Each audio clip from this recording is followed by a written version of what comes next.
बोलने के लिए सहायता कर। यीशु के नाम से आमीन। चालू है ना? Praise the Lord, hallelujah.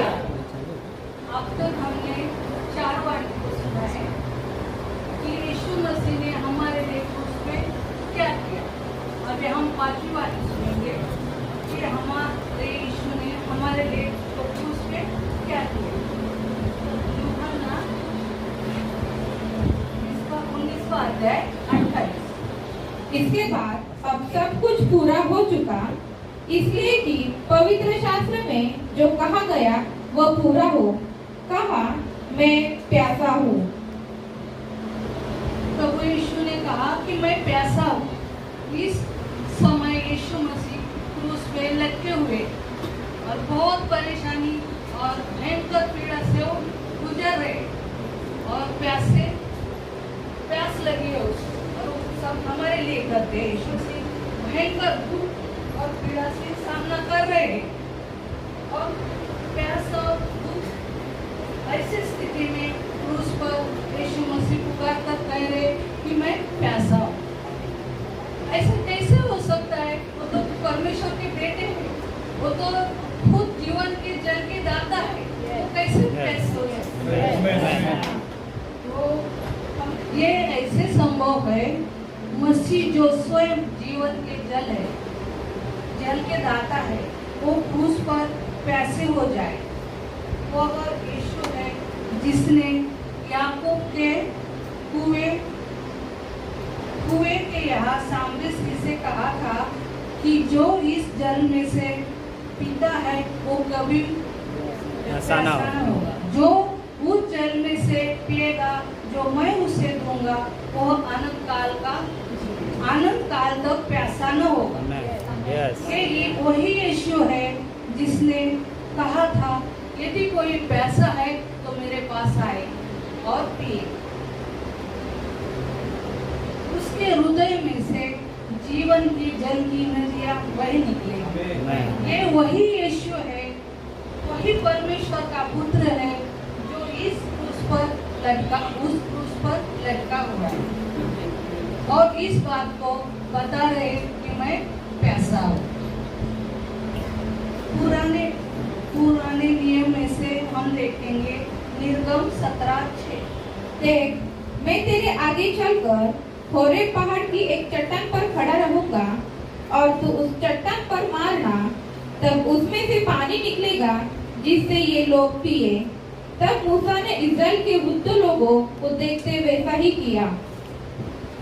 जब इस्राएल लोग प्यासे और व्याकुल हुए, परमेश्वर ने मूसा से कहा कि यह इस चट्टान पे लाठी से प्रहार करे।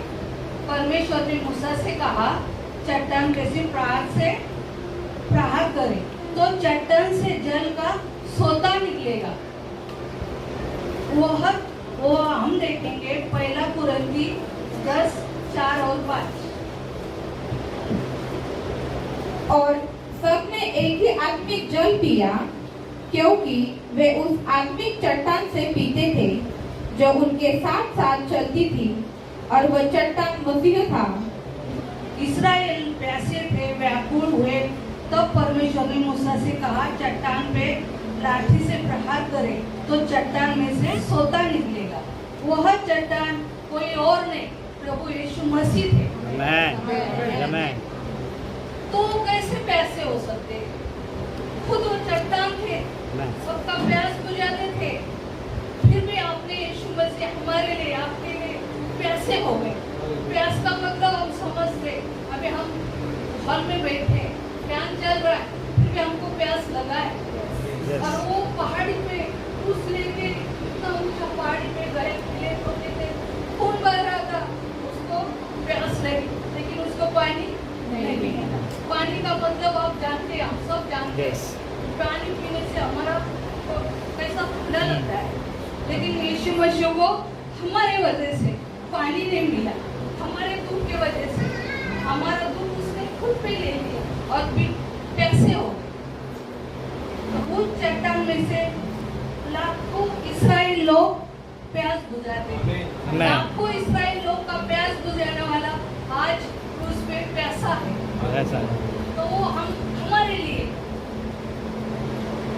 यीशु मसीह कैसे प्यासे होते, बोलते हम भी इतना बड़े परमेश्वर के बेटे, सबको उसने पानी पिया, सबका शांत किया आत्मा, लेकिन हम उसको प्यासे आज वो पुकार रहे कि मैं प्यासा हूँ।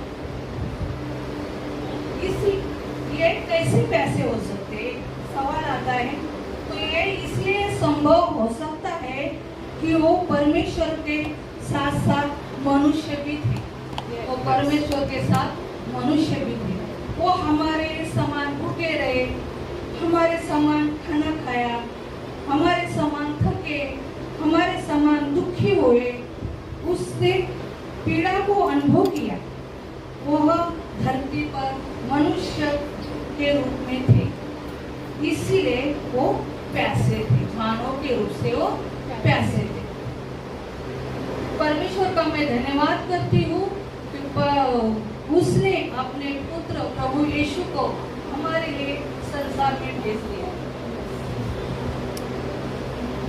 अपनी देह में वो हमारे लिए दुख उठाया, वो प्यासा हुआ कि हमें आपको जीवन का जल प्रदान करें। वो प्यासे हुए ताकि हमें और आपको उद्धार का प्रदान करें। वो प्यासे हुए ताकि हमारे और आपके पाप क्षमा किए जाए। यदि आप प्यासे हैं तो यीशु मसीह बुला ले कि मेरे पास आओ, मैं आपको और पानी पियो। यदि कोई प्यासा है वो मेरे पास आए और पिए। यीशु मसीह जीवन के जल है। मैं आपसे विनती करती हूँ कि यीशु मसीह के पास आइए, उस पर उस जीवन के जल को पीजिए, यीशु मसीह पर विश्वास कीजिए, पाप के क्षमा को प्राप्त कीजिए। इसी तरह वो हमारे और आपके लिए वो क्रूस पे प्यासे हुए थे। हमारा सब दुख उसने खुद पे ले लिया। वो कितने लोगों को, हजारों इसराइल को पानी पिलाने वाले खुद प्यासे, खुद पानी थे, लेकिन वो हमारे लिए उसने पानी नहीं पिया, वो प्यासे हुए। और इसका वो आज भी प्यासे है। वो कहते हैं कि मेरे विश्वासी भाई बहन, जाओ, जिसको यीशु का नाम पता नहीं उसको जाके सुवार्तम बोलो, जो पाप में पड़े उसको बचाओ, जो दुख में कष्ट में उसकी मदद करो, एक दूसरे का सहारा बनो, एक दूसरे की मदद करो। आज भी यीशु मसीह इसके लिए प्यासे हैं। प्यास हम लोग को बुझाना है, क्योंकि उसका काम हम करेंगे तो यीशु मसीह को, उस यीशु मसीह